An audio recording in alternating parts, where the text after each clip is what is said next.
আসসালামু আলাইকুম ওয়া রাহমাতুল্লাহি ওয়া বারাকাতুহু।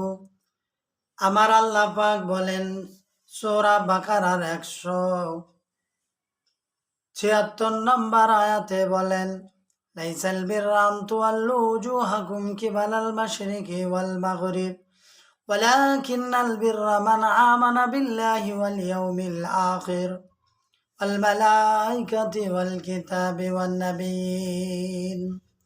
পৃথিবীর বুকে মুমিন খাঁটি তাহারাই। আল্লাহ পাক বলছেন, তোমাদের মুখমণ্ডল পূর্ব বা পশ্চিম দিকে ফেরানোতে পুণ্য নহে, বরং পুণ্যবান সেই ব্যক্তি যে আল্লাহর শেষ দিন, ফেরেশতাগণ এবং কিতাব এবং নবীগণের প্রতি ঈমান আনিয়েছে,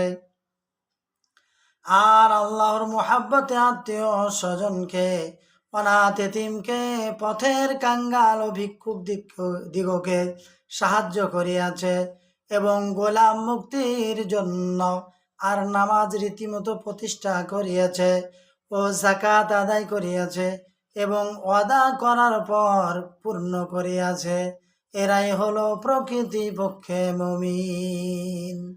সুবহানাল্লাহ। তাহলে আমরা একটু চেষ্টা করি, নামাজ পড়ি তো জাকাত দিই না, জাকাত দিই তো নামাজ পড়ি না, একটা ছেড়ে দিই, একটা ধরি, একটা বাদ দিই। যেমন রোজা করা ফরজ, রোজা করছি নামাজ পড়ছি না, তো নামাজ পড়াও ভাবছি ফরজ। সকল কাজই আল্লাহর তাবারক তাআলার কাছে করা লাগবে।